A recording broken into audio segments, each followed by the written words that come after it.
We live, we lit. Full-time Father Podcast. We here, man. We got Tony in his joint, conscious coaching. You know what I'm saying? I'm gonna have him introduce himself, man. Just let the people know what you do, so they can get in tune, so we can get this work, man.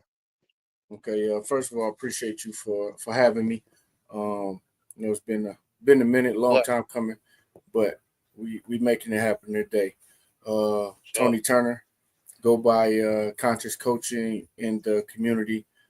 I am a fifth grade teacher, and I am a community advocate focused on community development, education, social justice, and just creating social spaces for us to be unapologetically who we are and connect. Man, I love that, brother. I love that, man. What makes you? You know what I'm saying? What drives you, bro? Uh, Progress. I would say progress um, is the thing that drives me, but it's not just general progress. It's progress as a black man, as a father, as a husband, brother. So just to see the progress of people of color. Oh man, I love that, brother. Yeah, that's really what the main focus should always be. Elevation. You know what I mean? It's a lot. It's a lot going on in the city right now, man, and we definitely just need positivity in every shape, form, or fashion. Connection, collaboration. You know what I'm saying? All love, moving with love, bro. Um, so as a teacher, brother, how do you empower young minds to believe in themselves? Um, I believe it's I have a little rule. I say that uh, you have to do it with students threefold. So one, um, the lessons you teach have to reflect them. They have to be able to see themselves in it. So like, i.e., if I'm teaching math to some black children, I need to give them uh, a personal reference of a mathematician or somebody that was highly Man, influential in math that's black. The second thing is aesthetics, right? My classroom can't look like uh, the White House with Thomas Jefferson and everything on the wall. I have to put people like Benjamin Banneker up so love it. that they see themselves in it and what we do. And me being that teacher that is in front of them. So I feel like, and not saying that every teacher has to be black, but you got to have two of those three things in to be influential and impactful if we're talking about um, black children, in my opinion. Absolutely, man. I got to actually, bro. I got a personal question on that because I was a kid that was labeled as an ADD student. Okay. And now that I'm older, I just pretty much realized that they didn't have a way to teach me that I was interested in. Because one thing I do feel like if you find a way to teach whatever it is for the child is going to learn it if they're interested. Is there any type of methods that you use in class to if you have a student that maybe just falling behind or I mean, do you lock in on that child personally? Well, for me, um, I don't. So labels is something that, um, to me, is a it's a lot of times become a buzzword or twisted. But now, are we saying are there children that are ADD? Are there children that have ADHD that need help? Yes, there are. Um, a lot of children are labeled due to behaviors or conduct when that's technically not it.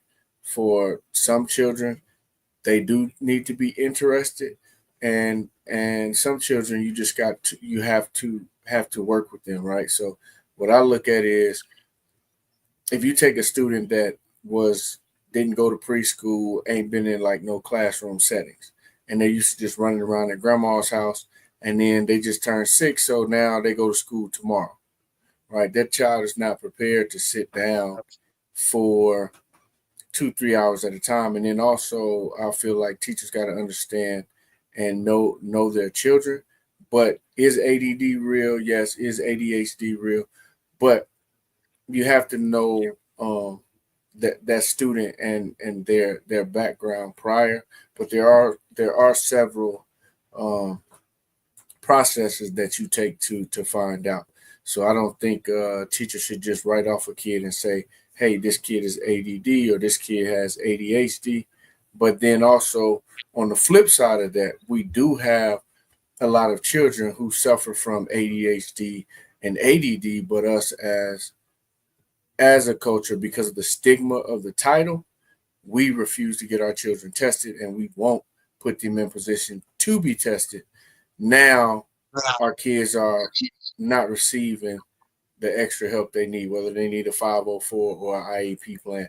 So we got to be honest with ourselves on where our children are. And there's nothing wrong with that. Just making sure that you get your child the help they need to be the best that they can be. Nah, that's dope, brother. That's real dope, man. Yeah, I don't like labels myself, but at the end of the day, man, there are children that need help. Like I said, especially with me being one of those at that time. But that's fire, bro. Like, Appreciate you. oh, for sure, man. Um, as a teacher, Yeah. you know what? Nah, let's we still there, but let's go somewhere else with it. This is something that I try to talk to a lot of guys about, because we were raised to be this tough, masculine, you know what I'm saying? Like we can't show no emotion type of person. And, and once again, now that I'm older, I realize we have to unlearn to learn. You know what I'm saying? To Yeah. relearn. And um, me having mainly female friends, it has taught me to be in touch with my emotions. And Okay. so basically, my bad, man. My phone twitching. No, you good. So basically, me having kids, and especially females, it has me paying attention to just emotions and feelings and stuff way more than I ever had. Um, as a father, what what what would you suggest for other men that is out of touch with their emotions? Is this like, is this something we need to talk about more? Is it something we need to tackle, or are we still these tough barbarians that we were raised to be? Um, that's a good question, and it's a question that's needed to be answered. For one, um, a lot of us as male were we were raised out of survival, right? Um, you look at history, right?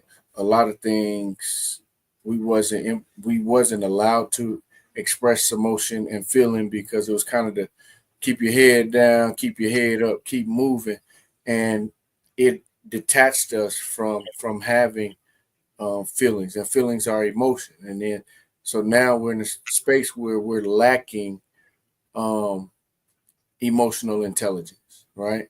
Um, and Mhm. that's something that like I'm evolving more and more with being in the position that I'm in, being in the spaces that I'm in. I have a 19-year-old daughter who's about to turn 20. Like she's Congrats, bro. constantly, she's constantly challenging where I am as a man, how I feel, how I respond to things and do things, and even my wife, right? So I have a son, right, and he needs to know it's okay to properly express and how to express if something is not right, how he feels about something. A lot of times we're taught to bottle that in, and it's like I use the analogy: if I get pop, a 20-ounce pop in the bottle, and every time something happens to me, I shake it up. I shake it up. I shake it up, but I don't let nothing out. I don't know how to slowly release the top so a little can come out at a time without it blowing up. But if I keep shaking it and I keep having trauma and issues, the moment that I open it up, the pop is gonna go everywhere, and I'm gonna miss out on majority of it, if not all of it. So we have to learn how to be in tune with our emotions. And you can ask a person, give me what's the characteristics of a man, characteristics of a woman. People will start describing feelings, Mm-hmm. Facts. right? They don't Facts. describe characteristics; they describe feelings. So, going back to what you said, you got to unlearn to relearn. And the way I say it is, you know, begin to be honest with yourself. Um, I've been talking lately, and a lot of my stuff is like I'm having to really restructure a lot of things about me because I'm focused on the way I'm wired as a person. I'm focused on outcomes and I'm focused on results. So if I'm not careful and I'm not paying attention, um, I'll become less empathetic at times because I'm looking at rationality, right? And Like, emotional intelligence, like these things shift based on situation, and you got to know how to shift based on the situation. Even though something may not be rational or logical at this moment, I need to be empathetic towards the needs and the feelings of the people around me. So it's like you gotta begin to learn how to balance that. And if I can suggest a book, I would suggest The Color of Emotional Intelligence. So that's a great book. That's actually a book that this summer semester in my class that we're going through about being emotionally intelligent and knowing how to connect and build those proper relationships with people. And I think again that goes back to communication. If we ain't got emotional intelligence, then we have poor communication. We ain't got good communication. Anything can happen from there. absolutely. Absolutely. No, I love that, man. Well, personal, this actually happened today. Like you said, kids be testing your emotions. My daughter is 16 and she is, like I said, I hate labels, but this is the easiest way I can describe it. But she's special needs as well. Um, she sent me a text that, Dad, can I go on a date? Now, the old me would have texted back, Glock 9. That's it. You know what I'm saying? Like, you know how we protected our daughters and stuff or whatever. But, I called into the room, man. I sat there and talked to her, another point you said was to make sure that you're empathetic about the situation at hand. Because just because you don't have, you know what I'm saying, you're not really thinking of, you don't have too much into that, you have to be respectful of that person. So in Mhm. this situation, my daughter, it meant something to her. I really didn't care about it though. You know what I mean? But I bring in the room, you know what I'm saying, hit her with one of them long 60-minute talks. You know what I'm saying? So we get a little clear understanding of what's going on. So but yeah, that to sum that all up, man, emotional intelligence is very important. That's something that that has been definitely I would say removed because we were there at one point for sure. It's definitely been removed out of the household, and we just got to get back to that, especially with us out here with all these daughters and stuff. And But a shout lot out of to you. times, go ahead. I'm sorry, bro. Oh no, go ahead. No, I was just gonna Uh, say shout out to you having you know what I'm saying, the mom. I mean, daughter and a son, bro, for sure.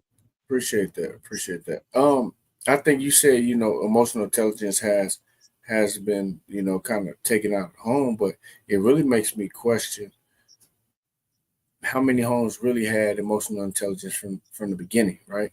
Because if you look at the trauma and how a lot we were raised, and a lot of people were raised, whether they look at it or not, it was a survival mode.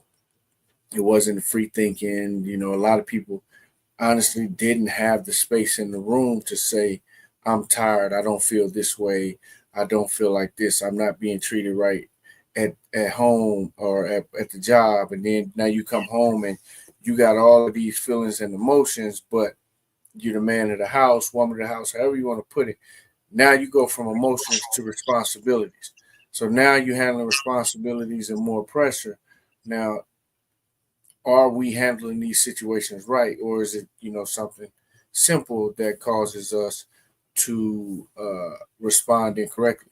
So a good friend of mine, he often say, his grandma told him is to get used to it, right? So like because how stuff was like didn't have the space to express feelings and emotions. You had to accept it and get used to the way the situation was. So a lot of times we become accustomed to living in trauma that it becomes normal to us, and we don't understand that normal is not normal because everybody normal is different. So normal is not real.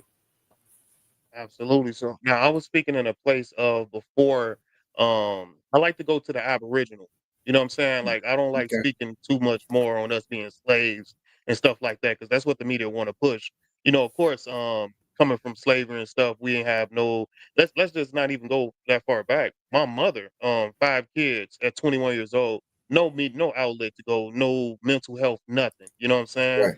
Like not even remotely know how to handle her frustrations, her emotions and stuff. But yeah, I wholeheartedly, I still definitely agree with that though. But I'd like to be in the mindset of like what I'm saying, original people. You know what I mean? Yeah, Like yeah. that's what I mean by it was there at one point for sure. And But I definitely get that because that's what I practice and I teach. Like and I typically go into that, but then I always ask the question like, so then who were we before that, right? Because most people say like even the children, a lot of people now don't even understand the stuff from the 80s, the 90s. They don't understand that because they're young. So it's like all of um, these these gaps of learning and knowledge that we don't have. hmm Nah, that's a fact, man. It's definitely a really big disconnect far as like just the awareness of what's going on and what happened from then until now. And it's almost like should they care though at the same time? Like should they really like be looking into it? You know what I'm saying? Me personally, I feel absolutely, you know what I'm saying? But at the same time I can just look at my kids and I be like, should they be worried about what was going on in the 90s?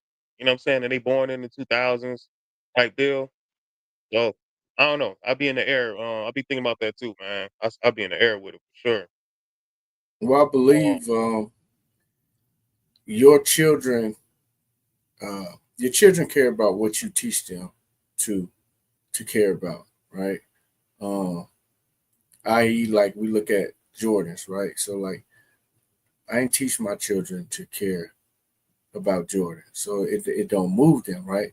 But you got kids, and I see it every day. I got kids that's in the 5th grade, 6th grade, 7th grade. They struggle in different education areas, but they can tell you every Jordan when it came out, when the next one gonna drop, what it go with, what the color wave mean, where it come from. They can tell you all of that, but that's what they're taught to care about.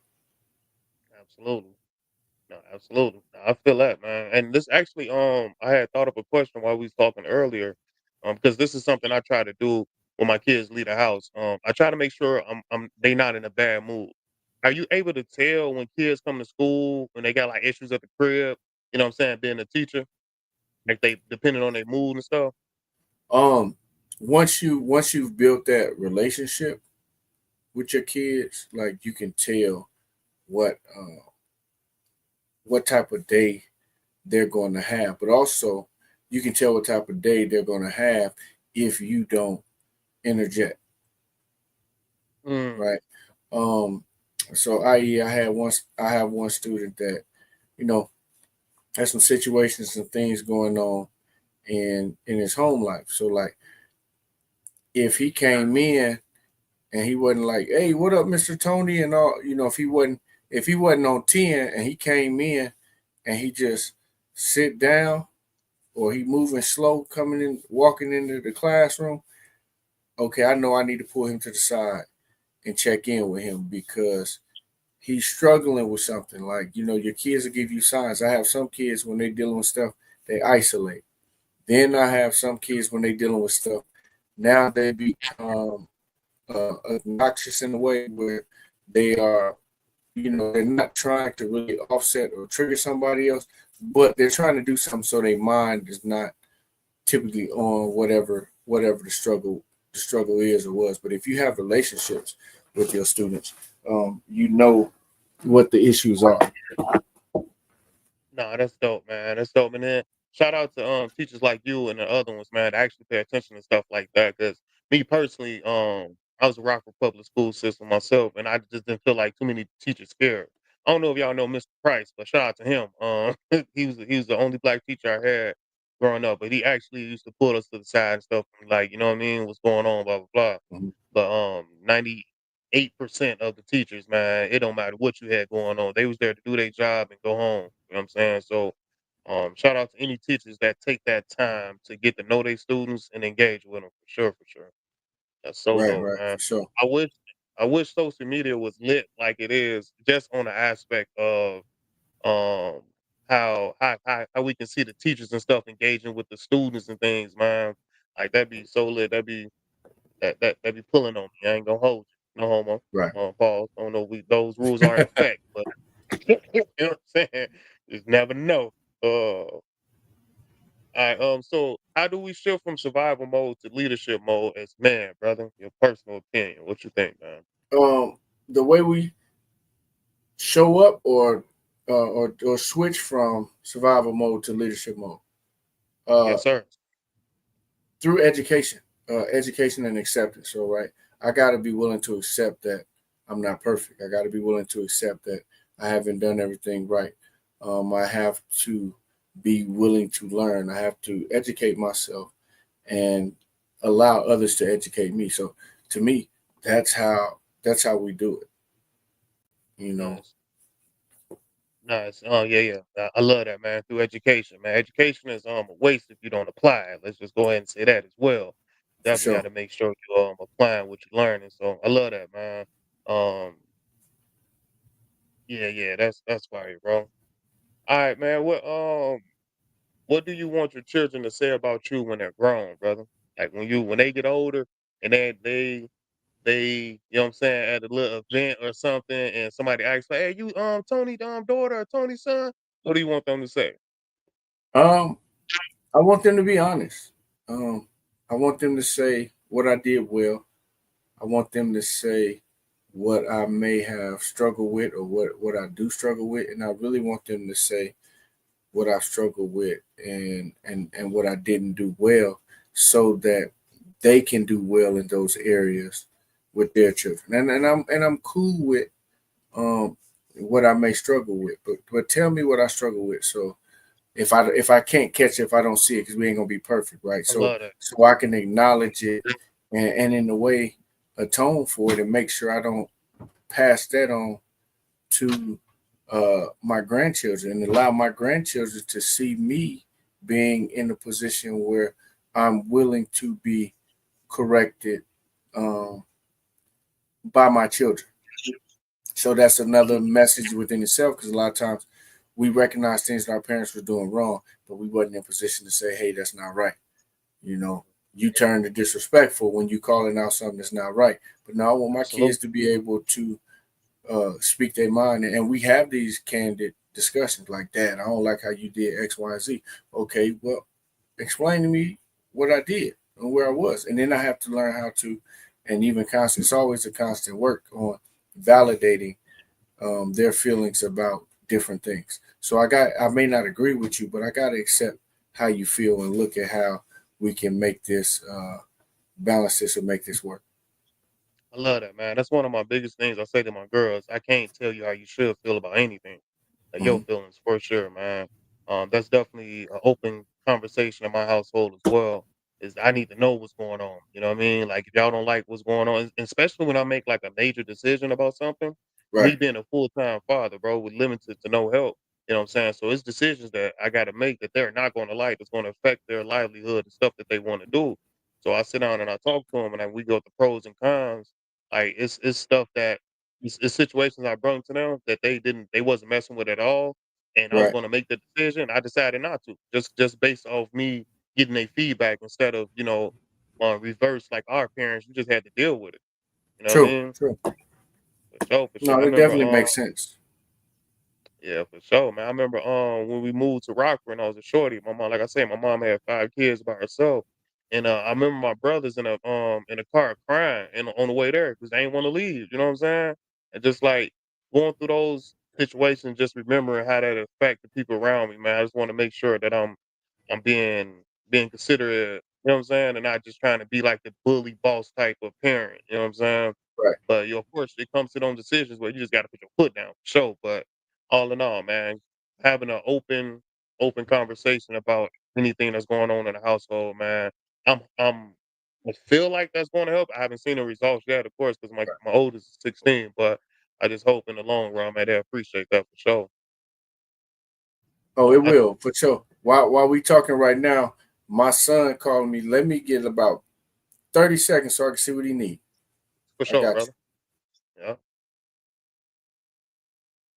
Yeah, man. We in here, man. I appreciate whoever tuning in. You know what I'm saying? Tackling some good conversation, man. My boy over here, a whole teacher. You know what I'm saying? I didn't even realize I had this many teacher questions for him. You know what I'm saying? I haven't even read too many questions I had prepared. So, this is dope, man. It's real dope. And I say, man, Full-Time Father Podcast, man. Y'all make sure y'all follow me on all platforms. I have Lamar episode, Successful Loser. That should be dropping, I want to say next Friday. I got to check the date. But I do got his clips going on autopilot. You know what I'm saying? So they'll be dropping every day. You know what I'm saying? At least once a day from here until then. We just dropped King Musa. Man, that boy was spitting some gems on there. You hear me? My man's did some time, came out, changed his life and he out here inspiring as artivists. You know what I'm saying? I ain't never even heard that term before. You know what I'm saying? So I love that for sure, man. Shout out to anybody that's rocking with anything positive. You know what I'm saying? If it ain't moving with love, then it's you know what I'm saying, it's unnecessary. So like I say, man, it's I'm loving this, man. The impact, the support. I have been lucky to be able to talk people out of bad situations, man, just using my voice, dog. You know what I mean? So like this means something way different. It's way different to me than it is to y'all. Trust me. And y'all be gassing me, man. Y'all be filling me up. I be appreciating it, dog. Some days, man, I be wanting to quit. Some days I want to give up. But man, I be getting calls, man. Hey, shout out to Rika. Shout out to Rika, man. Hey, I ain't gonna say what it is though, because you know what I'm saying that's other people's personal business. But me and her was in people inboxes trying to make sure they straight just based off the post they was making, man. Like that's the type of impact and stuff that we need. You know what I mean? That's like we run into people who actually care. You know what I'm saying? It hit way different, man. Way different. Definitely just keep promo. Jillian, man, sweetheart, baby girl.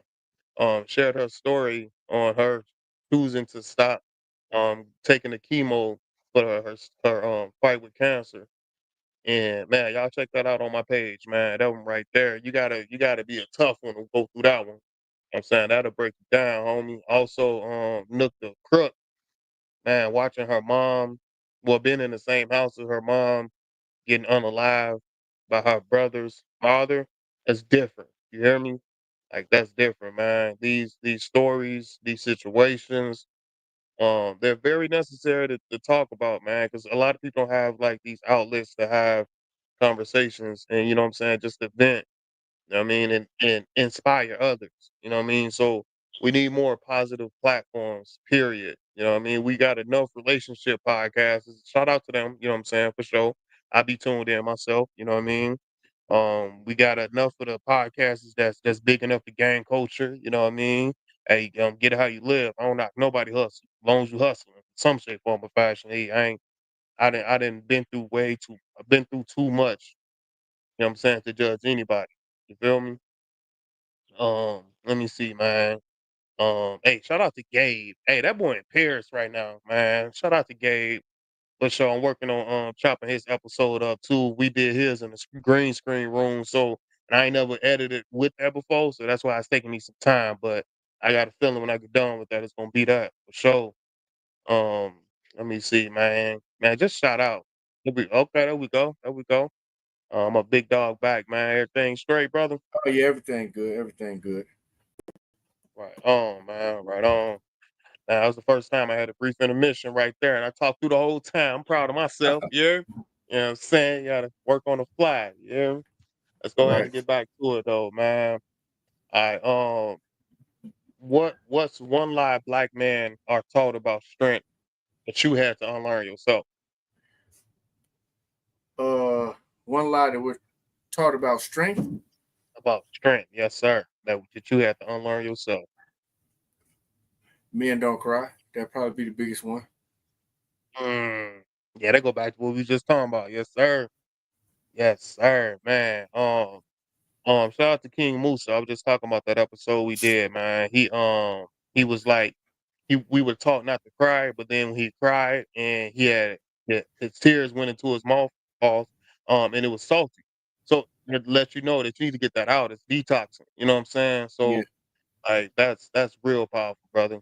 That's real powerful, man. As a man personally, brother, give it last 2 years, bro. How many times you dropped a tear, bro? Last 2 years, Last just 2 years recently. man, I would say maybe about 5, 6 times. And that's just being Come on, honest. brother. Yes, sir. Yes, sir. And that's dope, man. Me personally, I have a really hard time crying, bro. I was one of those like super non-emotional person growing up.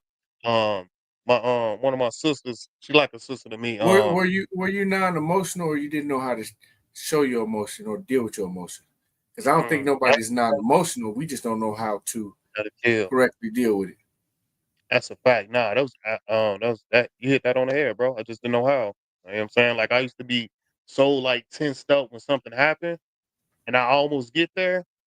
And I just like just brush it off and just keep going because that's what I was used to. You know what I Yeah, mean?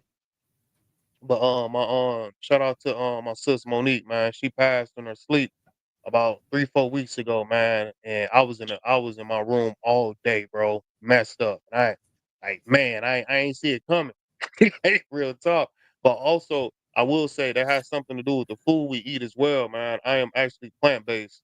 And so I don't have a lot of those meat hormones in me no more. You know what I'm saying? I'm going on 2 years and stuff. So I am a way more we'll say emotional. I wouldn't say sensitive, but I'm way more emotional about situations. Like I felt something in me. I seen a squirrel get ran over. Like I felt compassion about it. You know what I'm saying? Like stuff like that. So I definitely say a lot of these chemicals and stuff they put in the foods, these processed foods, they do dictate our emotions. Um, when you experiencing emotions, no matter what it is, you're happy, sad, or whatever the case may be, there's a chemical that's released inside you. It's the reason why you're feeling that emotion. And they know how to play on these emotions. I don't want to get too far in that because I ain't trying to get shut down over here. You know what I'm no, no, no. saying? You good, you But good, and a lot of that play into what we see, what we hear. So right, if they like you think of the three monkeys, right? See no evil, hear no evil, speak no evil, right? That work in the same way. Um, what we see, that's not uh, good or healthy. If we constantly seeing these things, we become desensitized to it, right? If we're constantly hearing these things, we become sensitized, desensitized to it. And if we're constantly speaking um, on these issues, we become desensitized to it, and then that changes and affects our outcome as well. yeah, because that goes to like vibrations. You know what I'm saying? Yeah. Every word we speak is a vibration we putting out into the ether. You know what I mean? So definitely watch what you say, watch what you think, and watch what you're consuming. For sure. I made a post yesterday. It was just so much negativity on the timeline. Ain't nothing but fights and war. You know what I mean? Like I had to get up out that joint. You know what I'm saying? Because I felt myself just consuming, digging into it. Like I'm one of the people. I don't click on them fights. Like when especially when it be black people fighting each other and stuff. I don't click on them joints at all, man. That's the last thing I want to see is us making a fool of ourselves on these people platform Hmm. because that's exactly what they want us to do. You know, the KKK don't even mess with us as much as they used to because we doing it to ourselves. You know what I mean? Yeah, I was But just having a conversation earlier about that. A lot of times, uh, is racism still here, right? Uh, my professor was asking, uh, well, he was talking about racism and the systemic things about racism, but then the question was, how much is it? how much of it is uh, still systemic, how much of it is racism, How and how much of it is perpetuated, right? So the racism is still here. It is still systemic, but how much of it do we perpetuate, right? And you don't have to, uh, you know, beat somebody or hang somebody or whatever to perpetuate the system.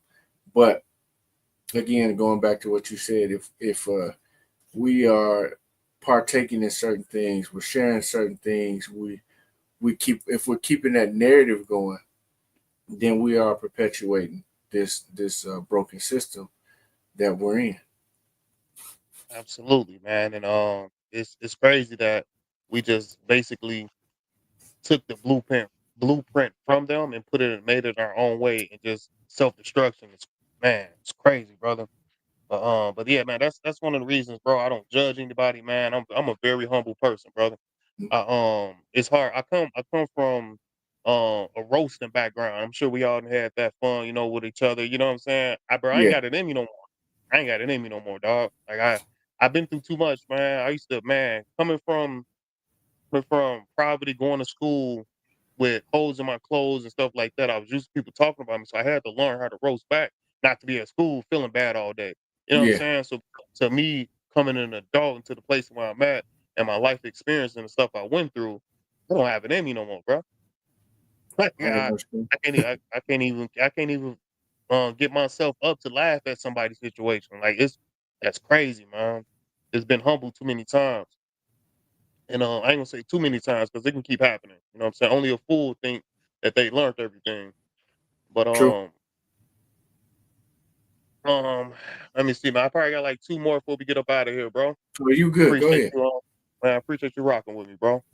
Um, let's see. Well, is there a moment that made you realize you had to start living in your truth? Like a personal Uh, moment or something that you went through? a couple moments. I say when when I had my daughter, when I became a father, and when so like when I had my daughter, it's like okay, you got a daughter now, um, you got a child, you're responsible for someone else, and you have to do things differently. Differently, some things I can't be so careless with. I gotta move and operate a certain way because I have to be around for her. Um, that was one of the things that made me really alter and begin to change some things. The other thing was uh, when I was working. I was working in a factory out in Pecatonica and making just under $30 an hour. And I'm in there working, and I'm like, this ain't the type of work I want to do. This is not what who I am. I'm not no factory dude, and which I ain't saying that's a problem if somebody wants to work in a factory to each his own. But uh, working in a factory full of microaggressions and underlying uh, racist innuendos for $30 an hour just so I can say, okay, I'm providing this type of lifestyle for my family working 15, 20 hours of overtime a week. That wasn't for me. And I was just working one day and I was like, you know what? The hell with all this. I'm going back to school to do what I want to do. And I just made my mind up and that's what I did. That's what's up, bro. What was the profession when you went to back to school? Teacher. So that's what I'm doing now. Right, right, I'm right. I'm a, I'm a teacher because you can't here's the thing. If you're not happy with the work that you do, um, I begin seeing myself bring that home, right? Because I can't allow my job to put me in a state to where I'm ready to crash out. But then you at this job and you can't crash out because your family depend on this. So if you bottling up this frustration and stuff like that, where do your crash out moments happen? Outside Yeah, of they work, gonna have. it can be with family, it can be with friends, it can be out in the public. You gonna crash out. So you got to be doing something that you enjoy and you're passionate about. No, that's a fact, brother. That's a fact, man. Personally, a personal experience of mine when I knew I needed to start living in my truth is, and this is one thing I like to do, bro, is be completely transparent about my journey. So it's not, I don't get ashamed about anything. You feel me? Right, I had to go to the homeless shelter with my kids, bro, and I couldn't get in, because I was a guy with kids.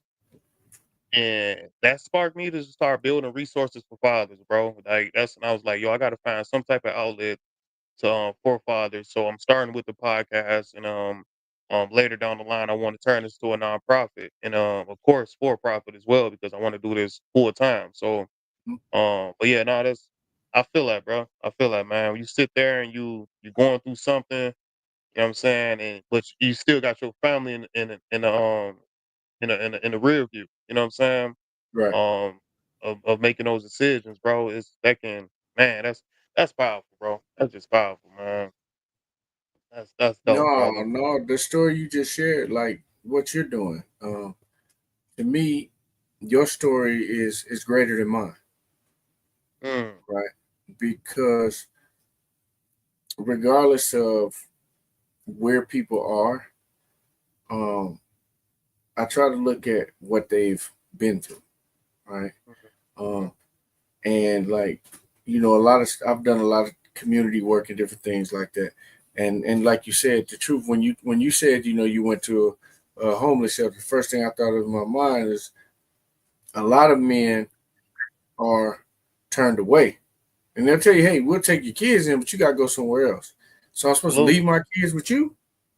For sure. When it comes to the system, um, men are not recognized and given the same treatment as women.